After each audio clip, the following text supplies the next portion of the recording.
Olá, que bom ver você por aqui.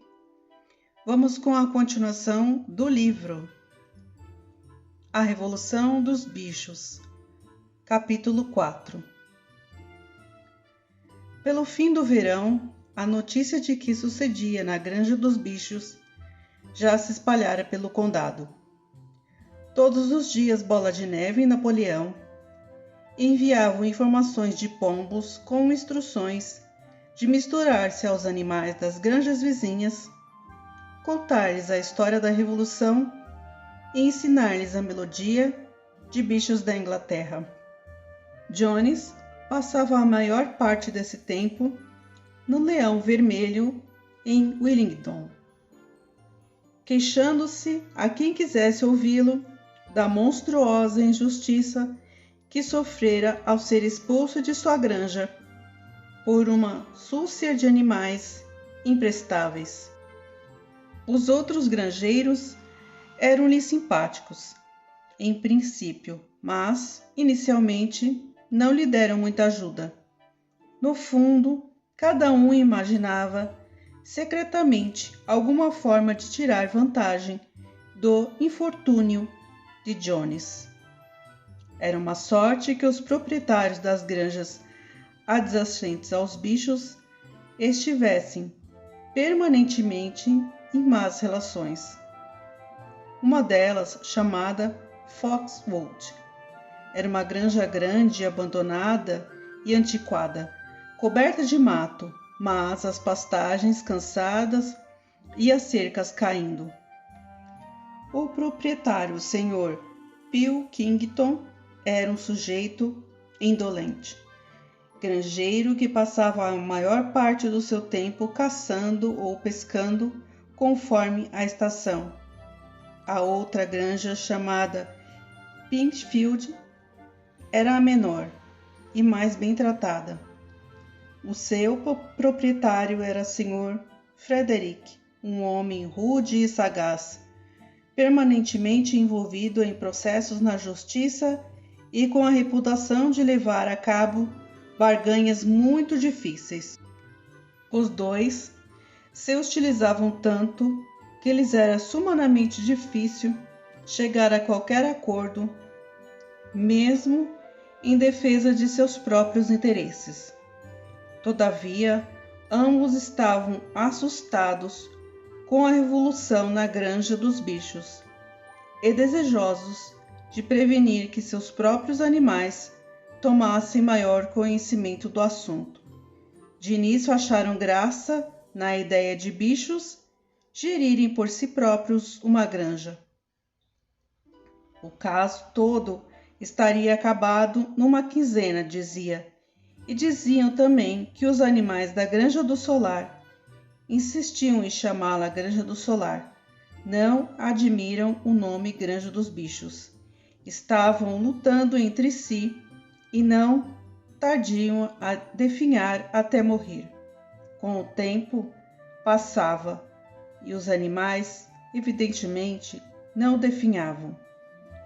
Frederick e Pilkington mudaram de tom e começaram então a falar nas terríveis perversidades que estavam ocorrendo na Granja dos Bichos.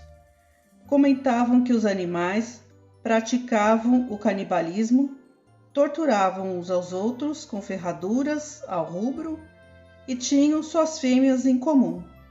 Isso era o que adivinha do despeito às leis da natureza, diziam Frederick e Pilkington. Entretanto, nunca ninguém acreditou nessas histórias. Boatos de um sítio maravilhoso de onde haviam sido expulsos os seres humanos e onde os bichos tomavam conta dos próprios negócios, continuavam a circular em formas vagas e desfiguradas, e durante todo aquele ano uma onda de revolta percorreu a região. Bois que sempre haviam sido tratáveis repentinamente se tornaram selvagens. As ovelhas derrubavam cercas e comiam o trevo. As vacas davam coices nos baldes. Os cavalos de salto refugavam os obstáculos. jogando os cavaleiros do outro lado. Sobretudo a melodia e mesmo a letra de Bichos da Inglaterra tornaram-se conhecidas em toda parte. Espalhavam-se com espantosa rapidez. Os humanos não podiam conter a raiva ao ouvirem essa canção, embora quisessem encará-la como simplesmente ridícula. Não conseguiam compreender. Diziam que mesmo animais chegassem ao ponto de cantar aquela porcaria. O bicho que fosse apanhado a cantá-la seria chicoteado. Ainda assim, a canção era irreprimível. Os merlos cantavam pousados nas cercas, as pombas arrulhavam-na no homeiros, e ela aparecia nas marteladas dos ferreiros e no bimbalhar dos sinos das igrejas. Ao ouviram-na, os seres humanos tremiam secretamente ante aquela mensagem que previa sua desgraça.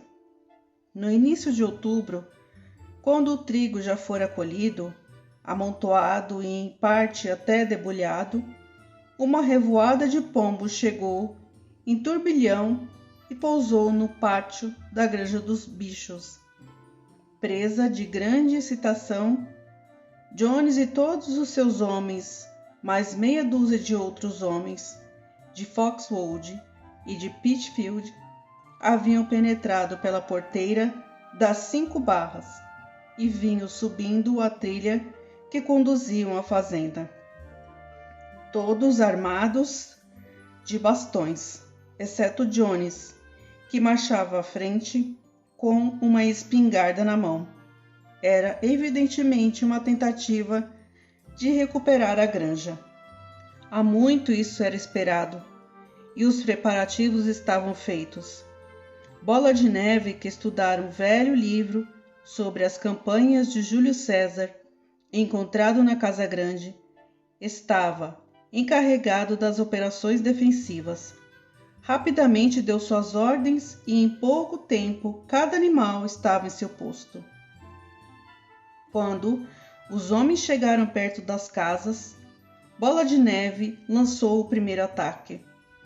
Os pombos, em número de 35, voaram por cima dos homens e defecaram no ar sobre eles, enquanto os homens atrapalhavam-se com isso.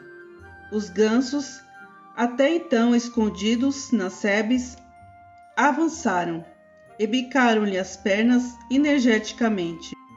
Mas isso era apenas uma pequena manobra de escaramuça, destinada a criar confusão, e os homens facilmente espantaram os gansos com os bastões.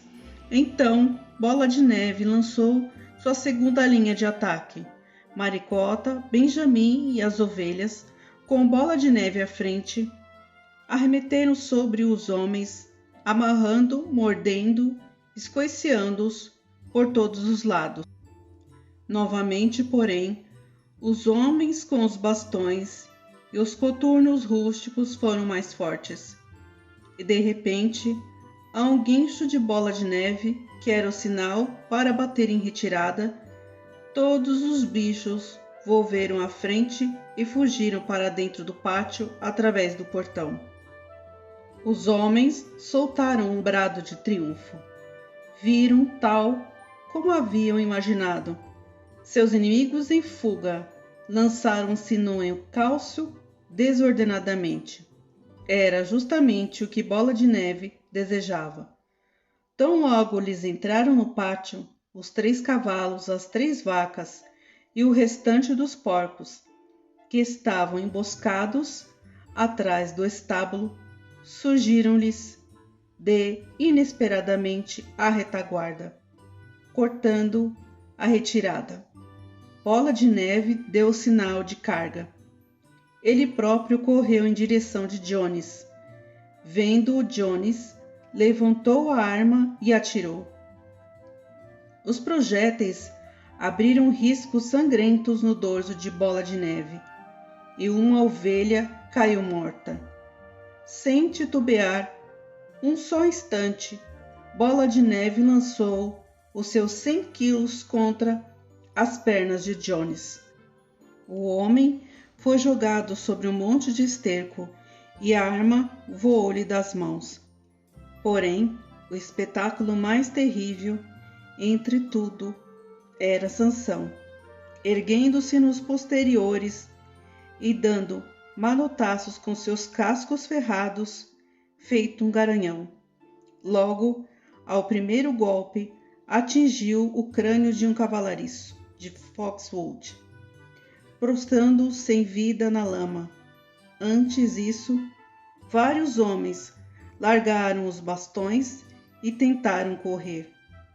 O pânico tomou conta deles, e em poucos momentos os animais os caçavam em volta do pátio.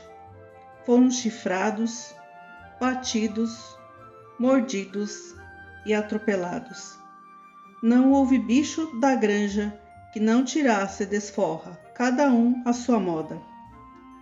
Até o gato, inesperadamente, saltou de um telhado sobre as costas de um peão, cravando-lhe as unhas no pescoço e fazendo o homem dar um berro de dor.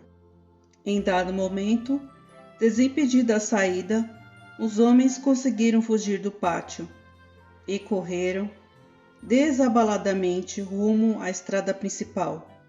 E assim, poucos minutos após a invasão, batiam em vergonhosa retirada pelo mesmo caminho de vinda, com uma multidão de gansos no seu encalço, bicando-lhes as pernas sem piedade. Todos os homens haviam fugido, exceto um. No pátio, Sansão empurrava com a pata o cavalariço que jazia de bruços na lama, tentando virá-lo, mas o rapaz não se mexia. Está morto, disse Sansão, penalizado. Eu não queria fazer isso. Esqueci que estava usando ferraduras. Quem acreditará que não fiz de propósito? Nada de sentimentalismo, camarada, gritou Bola de Neve, de cujos ferimentos o sangue jorrava. Guerra é guerra, ser humano bom, ser humano morto. Eu não desejo tirar a vida de quem quer que seja, nem mesmo de um ser humano, repetiu Sansão, com os olhos cheios de lágrima. Onde está Mimosa? Perguntou alguém. Mimosa realmente havia desaparecido. Por momentos houve grande alarma. Tentou-se que homens a tivessem ferido, ou mesmo a levado com eles. Por fim foi encontrada em sua própria baia, com a cabeça escondida no feno da manjedoura. Havia fugido no momento do tiro da espingarda. E quando voltaram após encontrá-la, foi para descobrir que o cavalariço, que na verdade havia apenas desmaiado, já voltara a si e desaparecera. Os bichos então tornaram a reunir-se, presas da maior excitação, cada qual narrando suas façanhas na batalha com a voz mais alta que conseguia. Uma celebração de improviso realizou-se imediatamente. A bandeira foi hasteada e cantaram bichos da Inglaterra muitas vezes depois. A ovelha morta recebeu funerais solenes, sendo plantado em seu túmulo um ramo de espinheiro. Ao pé do túmulo, Bola de Neve fez um pequeno discurso, pondo em relevo a necessidade de todos os animais estarem prontos a morrer pela granja dos bichos, se necessário. Os animais decidiram por unanimidade criar uma condecoração militar a herói animal primeira classe, que foi conferida ali mesmo a Bola de Neve e a Sansão. Consistia numa medalha de bronze, era na realidade bronze dos arreios achados no galpão de ferramentas, para ser usada nos domingos e feriados. Criaram também a herói animal segunda classe, conferida póstumamente à ovelha morta. Houve muita discussão quanto ao nome que seria dado à batalha. Por fim foi batizada de Batalha do Estábulo. pois fora o lugar onde se armara a emboscada. A espingarda de Jones foi encontrada na lama. Como existisse uma boa quantidade de cartucho na casa grande, foi decidido que colocariam a espingarda ao pé do mastro, como se fosse uma peça de artilharia, e dariam uma salva 2 vezes ao ano, uma no dia 12 de outubro, aniversário da Batalha do Estábulo, e a outra no dia do solstício de verão, aniversário da Revolução. E a história por hoje vai ficando por aqui. Inscreva-se no canal.